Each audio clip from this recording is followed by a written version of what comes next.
Bayangkan hidup di sebuah negeri di mana senyummu bisa jadi bahaya, opinimu bisa membawamu ke penjara, dan sejarah yang kau ajarkan bisa dianggap makar. Bayangkan 32 tahun hidup di bawah seorang penguasa yang mengaku bapak pembangunan, tapi menyembunyikan borok kekuasaan di balik pembangunan jalan tol dan patung besar. Lalu bayangkan, dalam sekejap, penguasa itu yang dulu dielu-elukan, ditakuti, dan disembah bagai dewa, jatuh oleh suara rakyat yang hanya bermodal idealisme, keberanian, dan mimpi tentang keadilan.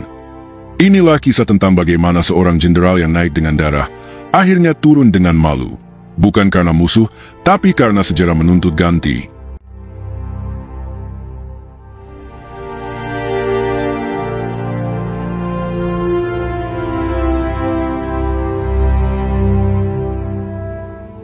Pada 21 Mei 1998, untuk pertama kalinya dalam 32 tahun, rakyat Indonesia menyaksikan momen langka. Presiden Soeharto, sang penguasa Orde Baru yang sebelumnya terlihat tak tergoyahkan, menyatakan mundur dari jabatannya. Ia turun bukan karena kalah pemilu, bukan karena permintaan partai, tapi karena kanan sejarah yang tak lagi bisa ia bendung. Namun, kejatuhan Soeharto bukan semata hasil gerakan mahasiswa dalam beberapa minggu terakhir kekuasaannya. Ia tumbang oleh akumulasi dosa sejarah yang ia bangun sendiri, korupsi sistemik, nepotisme politik, represi atas demokrasi, pembungkaman media, serta akumulasi krisis ekonomi yang menjadi katalis akhir. Video ini mengulas secara kritis, investigatif, dan mendalam mengapa dan bagaimana sang diktator jatuh. Mesin kekuasaan yang mengakar. Rezim Orde Baru dibangun di atas dua janji utama, stabilitas dan pembangunan. Janji yang tampak mulia di permukaan, namun di baliknya tersembunyi mesin kekuasaan yang sistematis, terorganisir, dan represif. Sejak mengambil alih kekuasaan secara de facto pada tahun 1966, Soeharto tidak sekadar memimpin. Ia membangun sebuah tata ulang total terhadap relasi kekuasaan di Indonesia. Ia mengonsolidasikan kendali melalui 3 pilar utama, militer, birokrasi sipil, dan Golkar, partai politik semu yang dijadikan kendaraan hegemonik. Militer tak hanya bertugas menjaga keamanan, tetapi juga disebar ke segala lini kehidupan sipil melalui doktrin dui fungsi ABRI, menjadikan tentara sebagai aktor politik, ekonomi, dan sosial. Golkar, yang awalnya hanya wadah karya, kemudian menjadi mesin elektoral negara. Bukan partai dalam arti sejati, melainkan alat kekuasaan yang dipakai untuk menyingkirkan oposisi dan mendominasi parlemen lewat pemilu yang dikoreografi.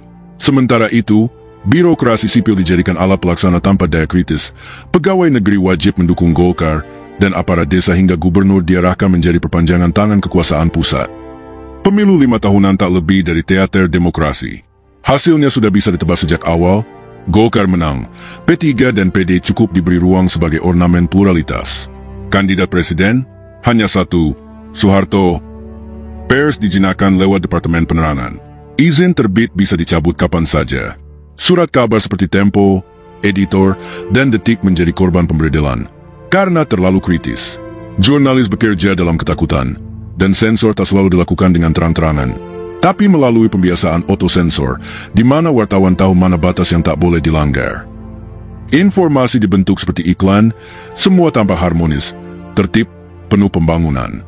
Ketimpangan sosial, represi politik, dan suara-suara berbeda disembunyikan dari wacana publik. Kampus, yang sejak zaman kolonial menjadi tempat lahirnya pemikiran kritis, berubah menjadi zona steril. Aktivitas mahasiswa diawasi oleh lembaga kampus dan korps mahasiswa. Demonstrasi dibalas dengan intimidasi, penculikan, hingga penghilangan. Mahasiswa yang lantang seperti Wiji Tukul, Herman Hendrawan, dan banyak lainnya, hilang entah kemana, sebagian tak pernah kembali. Di sektor buruh, serikat independen dilarang. Yang diizinkan hanyalah SBC versi pemerintah. Buruh tak punya ruang tawar. Mogok kerja dipandang sebagai ancaman subversif. Sementara itu, industrialisasi dipercepat dengan retorika pertumbuhan, namun buruh digaji murah dan dilucuti haknya. Tahun 1985, Soeharto menetapkan asas tunggal Pancasila sebagai prasyarat bagi semua organisasi masyarakat. Di atas kertas, ini terlihat patriotik, namun praktiknya, ini adalah cara negara memaksa keseragaman pikiran. Organisasi yang tak sepaham dibubarkan. Pesantren, LSM, organisasi mahasiswa, hingga majelis taklim pun dipaksa menyesuaikan atau dibungkam. Kritik terhadap kebijakan negara dianggap kritik terhadap Pancasila. Dan siapapun yang dianggap anti-Pancasila bisa dijerat undang-undang subversif, pasal karet warisan kolonial yang diberi napas baru oleh penguasa. Orde Baru bukan sekadar rezim otoriter. Ia adalah mesin hegemonik yang mengendalikan bukan hanya tubuh rakyat, tapi juga cara berpikir mereka. Kelas menengah dijinakan dengan KPR, iklan sabun ditereri, dan narasi nasionalisme yang dikemas lewat film seperti Pengkhianatan G30 SPKI. Generasi muda diajarkan untuk mencintai stabilitas dan takut pada perubahan. Sekolah mengajarkan sejarah versi tunggal. Guru-guru diharuskan mengikuti penataran P4. Buku-buku yang dianggap menyimpang dilarang. Bahkan dalam keluarga, orang tua takut bercerita tentang masa lalu, karena satu kalimat bisa membuat mereka dicurigai. Singkatnya, Soeharto tak hanya membungkam lawan. Ia membentuk ulang seluruh wajah bangsa lewat kontrol politik, ekonomi, ideologi, dan budaya. Sebuah kekuasaan yang mengakar bukan karena dicintai, tapi karena dimungkinkan oleh rasa takut yang dipelihara selama puluhan tahun. Bisnis keluarga, negara jadi perusahaan pribadi. Jika kekuasaan bisa diwariskan, maka Soeharto telah menyiapkan panggungnya sejak lama, bukan dalam bentuk demokrasi keluarga, tapi kekaisaran bisnis yang dibangun dari jantung negara. Di bawah bayang-bayang pembangunan dan pertumbuhan ekonomi, keluarga Cendana tumbuh menjadi simbol kerakusan dan ketimpangan. Mereka memperkaya diri, sementara rakyat antar beras dan upah layak. Soeharto bukan hanya seorang presiden. Ia adalah CEO dari Republik Indonesia Inc., dan para anak-anaknya adalah direktur-direktur yang ditanam di berbagai sektor strategis. Nama-nama seperti Siti Hardianti Rukmana, Tutut, Utomo Mandala Putra, Tommy, dan Bambang Trihatmojo bukan sekadar anak pejabat. Mereka adalah para penguasa ekonomi yang dilindungi oleh kekuasaan negara. Masing-masing memegang sektor penting. Tutut menguasai proyek jalan tol dan sektor transportasi. PT Citra Lamtoro Gung, perusahaannya, mendapat konsesi pembangunan jalan tol yang strategis nyaris tanpa kompetisi. Tommy menancapkan pengaruh di sektor otomotif lewat proyek Mobil Nasional Timor. Di balik jargon mobil karya anak bangsa, tersimpan kenyataan bahwa mobil tersebut sebenarnya rakitan dari Korea Selatan, Kia, namun mendapat fasilitas pajak luar biasa dari negara. Bambang aktif di sektor telekomunikasi dan perbankan, salah satunya melalui Bimantara Group yang bergerak di bidang media, minyak, dan investasi asing.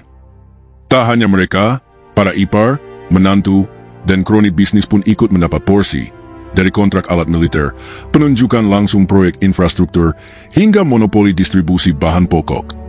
Menurut investigasi Transparency International, kekayaan keluarga Soeharto yang diduga diperoleh secara tidak sah mencapai antara 15 hingga 35 miliar dolar, menjadikannya salah satu pemimpin paling korup dalam sejarah modern dunia. Uang itu tidak muncul dari satu-dua korupsi, melainkan dari sistem ekonomi patronase, proyek pemerintah dikuasai kroni, izin ekspor-impor dikendalikan kerabat, utang luar negeri disalurkan lewat bank milik keluarga. Bahkan Bank Indonesia, lembaga paling vital dalam menjaga stabilitas keuangan, tak bisa lepas dari tekanan politik keluarga Cendana. Skandal BLBI dan praktik bailout kepada bank-bank milik kroni adalah contoh paling telanjang dari bagaimana negara dijadikan mesin subsidi untuk kelompok elit. Dalam ekonomi Orde Baru, kompetensi bukan kriteria utama untuk mendapat proyek, tapi kedekatan dengan Cendana. Sistem tender yang adil diganti dengan penunjukan langsung.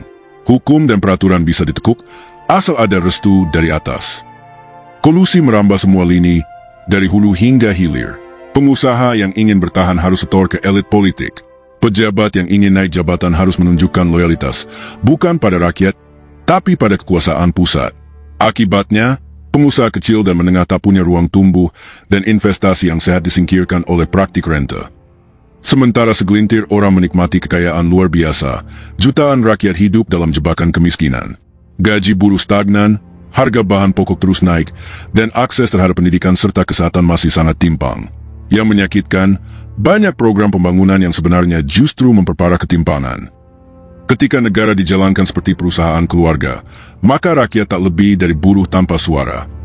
Ini bukan sekadar ketimpangan ekonomi, melainkan pengkhianatan struktural terhadap makna kemerdekaan. Tanah air yang seharusnya milik bersama, berubah menjadi ladang kekayaan segelintir elit yang memanfaatkan nama rakyat, tapi menjual masa depan mereka. Singkatnya, korupsi di era Soeharto bukanlah penyimpangan dari sistem. Ia adalah sistem itu sendiri.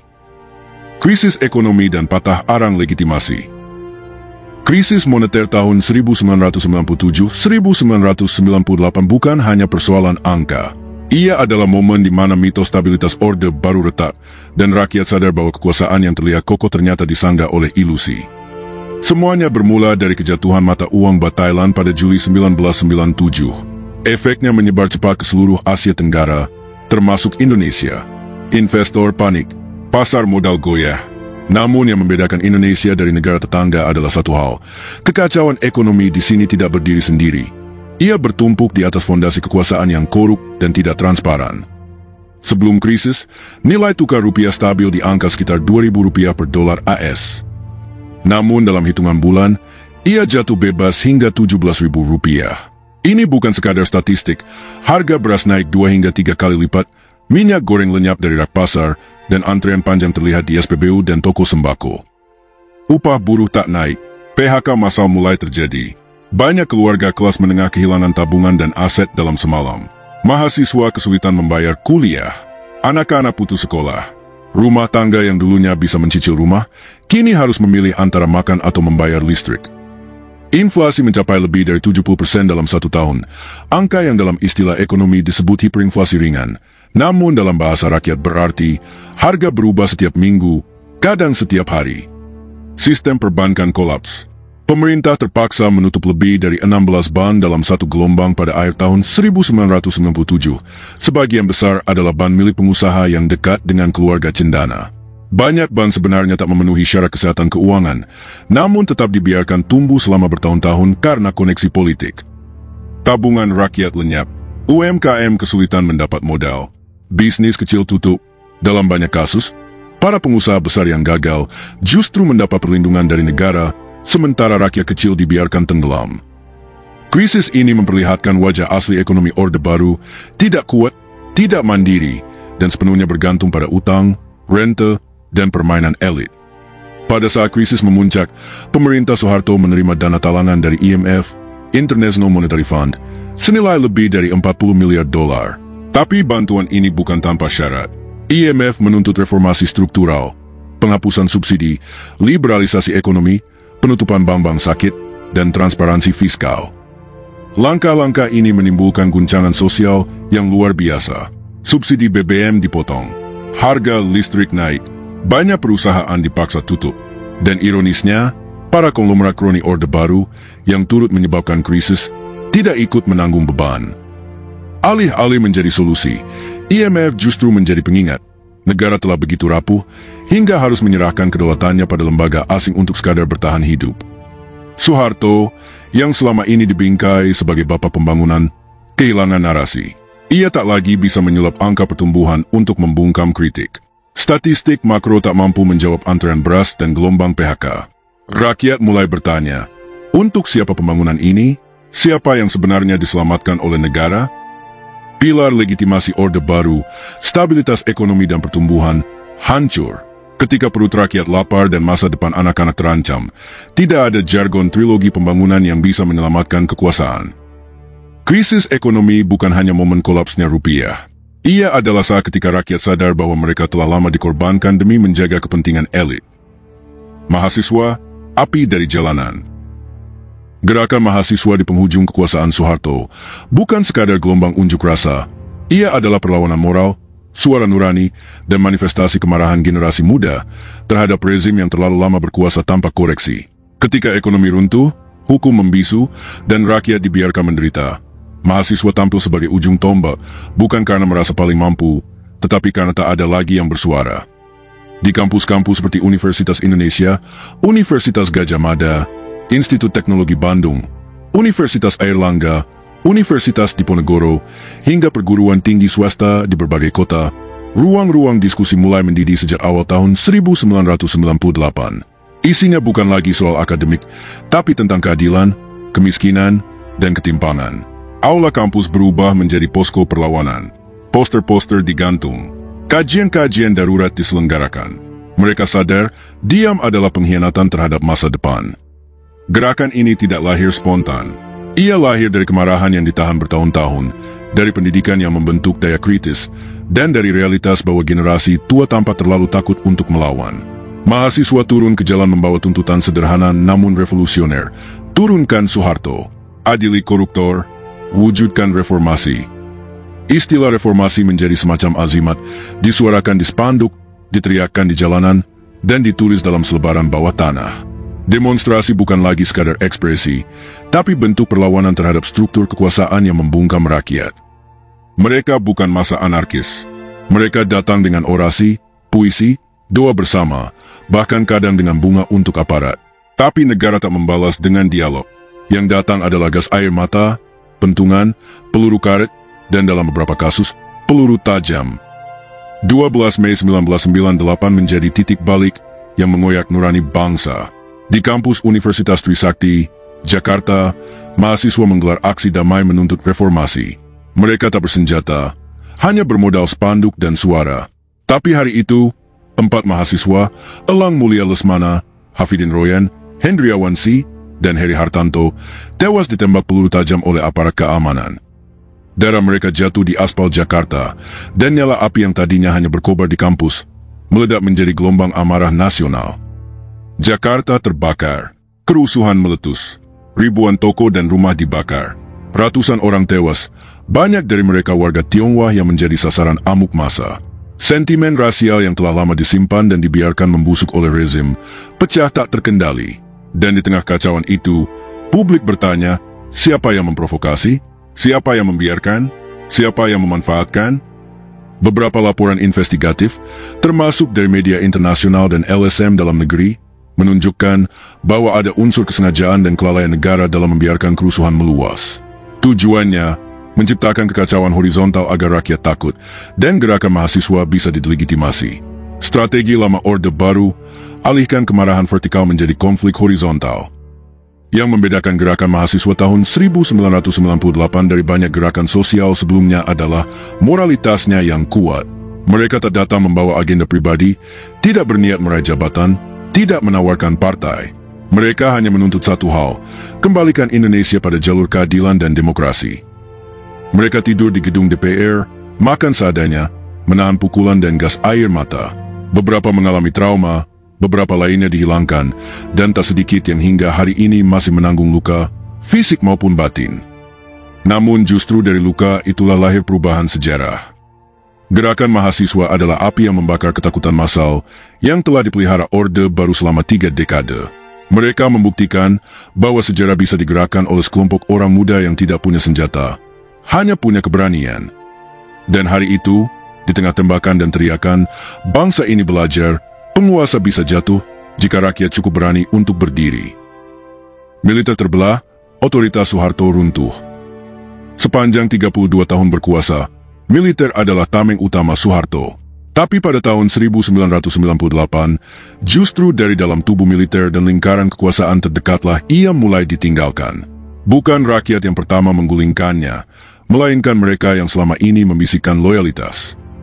Sejak awal Orde Baru, Soeharto membangun relasi khusus dengan TNI, dulu ABRI, lewat konsep duifungsi. Militer tak hanya menjaga keamanan, tapi juga ikut mengatur pemerintahan, duduk di parlemen, memimpin daerah, dan menguasai sektor ekonomi. Kombinasi antara senjata dan politik inilah yang membuat kekuasaan Soeharto nyaris absolut. Namun di tahun 1998, untuk pertama kalinya dalam sejarah Orde Baru, soliditas militer mulai goyah. Bukan karena pengaruh asing, bukan pula karena tekanan dari luar negeri, tapi karena kepercayaan pada pemimpinnya sendiri mulai runtuh.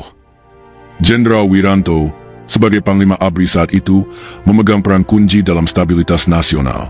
Tapi ketika krisis politik dan ekonomi memuncak, ia mulai mengambil langkah-langkah yang menunjukkan bahwa militer tak lagi sepenuhnya berada di belakang Soeharto. Wiranto menolak permintaan Soeharto untuk menggunakan kekuatan militer secara penuh dalam meredam demonstrasi mahasiswa yang menduduki gedung DPR MPR. Ia juga mengizinkan mahasiswa bertahan di gedung Wakil Rakyat, langkah yang secara de facto menunjukkan netralitas militer, atau bahkan perlahan menjauh dari presiden. Beberapa analis menyebut tindakan Wiranto bukan semata strategi profesional, tapi juga upaya menyelamatkan ABRI dari ikut tenggelam bersama Soeharto. Ia membaca arah angin sejarah dan memilih untuk menjaga jarak dari figur yang sedang jatuh. Di luar militer, tokoh-tokoh sipil seperti Amin Rais, Gus Dur, dan Megawati, yang sebelumnya dipinggirkan oleh Orde Baru, mulai tampil ke depan. Amin, sebagai ketua Muhammadiyah dan tokoh reformasi, bahkan sempat merencanakan aksi People Power di Monas, meskipun kemudian dibatalkan karena alasan keamanan. Sikap tegas mereka memberi legitimasi moral pada gerakan rakyat. Tapi yang lebih mengejutkan justru datang dari para menteri kabinet Soeharto sendiri. Pada 20 Mei 1998, sehari sebelum ia mengundurkan diri, Soeharto berencana mengumumkan kabinet reformasi, semacam manuver politik untuk meredam krisis dan menenangkan publik. Namun, rencana itu justru menjadi bumerang. Sebagian besar menteri menolak bergabung, termasuk tokoh-tokoh senior yang selama ini dikenal sebagai loyalis. Beberapa bahkan menyampaikan penolakan itu secara terbuka, suatu hal yang belum pernah terjadi sepanjang kekuasaan Orde Baru. Ini menjadi sinyal yang jelas, kapal sedang karam dan awaknya tak mau ikut tenggelam. Di titik ini, Soeharto tidak hanya kehilangan kontrol, tapi juga kehilangan wibawa. Kekuasaan yang selama puluhan tahun berdiri di atas rasa takut dan loyalitas mulai tak berfungsi. Rakyat menolak, elit menjauh, dan militer mulai diam. Soeharto bukan lagi tokoh kuat, tapi beban politik yang harus segera dilepaskan agar negara tidak terjerumus lebih dalam. Bahkan dalam upaya terakhirnya mempertahankan kekuasaan, ia hanya ditemani oleh segelintir orang yang masih bersedia berdiri di sisinya. Ia tidak diturunkan oleh revolusi berdarah. Ia dijatuhkan oleh kesendirian. Apa yang terjadi di hari-hari terakhir Soeharto adalah bukti bahwa kekuasaan absolut bisa tumbang bukan karena kekuatan lawan, tapi karena hilangnya kepercayaan dari dalam. Ketika militer bersikap pasif, elit politik angkat bicara, dan loyalis mulai membelot, rezim tak lagi punya pijakan. Orde Baru runtuh bukan hanya karena rakyat bergerak, tapi karena konsensus elit yang menopangnya selama 3 dekade akhirnya pecah. Mundur, tapi tidak diadili. Pada pagi 21 Mei 1998, Soeharto menyatakan pengunduran dirinya sebagai Presiden Republik Indonesia. Ia membaca pernyataan itu dengan suara datar, tanpa rasa bersalah, tanpa permintaan maaf, seolah hanya sedang mengakhiri tugas rutin, bukan menutup tirai dari 3 dekade kekuasaan yang menindas. Setelah ia turun, sorak-sorai meledak di jalanan. Mahasiswa menangis di pelataran DPR. Rakyat bersujud syukur. Tapi euforia itu segera disusul oleh satu pertanyaan penting yang menggantung lama di udara. Lalu, kemana pertanggungjawabannya? Alih-alih dibawa ke pengadilan, Soeharto justru dikelilingi oleh narasi rekonsiliasi. Pemerintahan pengganti, di bawah Presiden B.J. Habibie, dan selanjutnya oleh tokoh-tokoh reformasi, memilih pendekatan hati-hati. Stabilitas politik dan ekonomi dianggap lebih penting daripada keadilan hukum. Upaya mengusut harta kekayaan Soeharto dan keluarganya memang dilakukan. Komisi Pemeriksa Kekayaan Pejabat Negara dibentuk. Laporan demi laporan disusun. Data dari luar negeri menunjukkan miliaran dolar AS tersimpan di rekening bank luar negeri atas nama yayasan-yayasan fiktif. Tapi semua itu berakhir dengan satu kata, mandek. Dalih yang terus dipakai adalah uzur dan sakit. Setiap kali upaya pemanggilan muncul, tim pengacara keluarga Cendana menyodorkan laporan medis. Soeharto digambarkan sebagai sosok renta yang tak lagi bisa bicara, tak mengerti proses hukum, dan terlalu lemah untuk diadili. Ironisnya, di saat yang sama, ia masih sempat menerima tamu, bercengkerama, bahkan memberi pernyataan di media melalui anak-anaknya. Fakta ini membuat banyak orang percaya bahwa alasan sakit hanyalah perisai politik untuk melindungi dirinya dari meja hijau. Bagi rakyat, kejatuhan Soeharto memang sebuah kemenangan. Tapi tanpa proses hukum, kemenangan itu terasa setengah hati. Sebab kejatuhan tanpa pertanggungjawaban hanya akan melanggengkan impunitas. Luka bangsa tak kunjung sembuh karena kebenaran tidak pernah benar-benar diungkap dan keadilan tidak pernah benar-benar ditegakkan. Para korban penculikan, keluarga korban pemantaian tahun 1965, aktivis yang disiksa, masyarakat adat yang tanahnya dirampas, hingga buruh yang ditindas, semua menunggu proses keadilan yang tak pernah datang. Mereka diberi perubahan politik, tapi bukan pengakuan dan pemulihan. Hingga hari ini, warisan Soeharto masih menjadi sumber kontroversi. Di satu sisi, ia dipuja oleh sebagian kalangan sebagai bapak pembangunan, simbol ketertiban, dan penjamin harga-harga murah. Di sisi lain, ia dikenang sebagai diktator yang menebar ketakutan, menyuburkan korupsi, dan menghabisi ruang kebebasan warga negara. Narasi resmi negara selama Orde Baru sangat berhasil membentuk citra Soeharto sebagai penyelamat bangsa. Melalui buku pelajaran, film propaganda, dan media yang dikendalikan, generasi yang tumbuh di bawah kekuasaannya diajarkan untuk mencintainya secara buta. Inilah mengapa setelah ia wafat pada tahun 2008, spanduk bertuliskan, "We miss you Pak Harto," masih bermunculan. Bukan semata karena rakyat rindu sosoknya, tapi karena negara tak pernah memberi narasi tandingan yang jujur dan utuh tentang siapa dia sebenarnya. Ketiadaan proses hukum terhadap Soeharto telah menciptakan presiden berbahaya, bahwa penguasa yang melanggar hak asasi manusia, menindas rakyat, dan merampok kekayaan negara masih bisa pensiun dengan damai, bahkan dimakamkan sebagai pahlawan.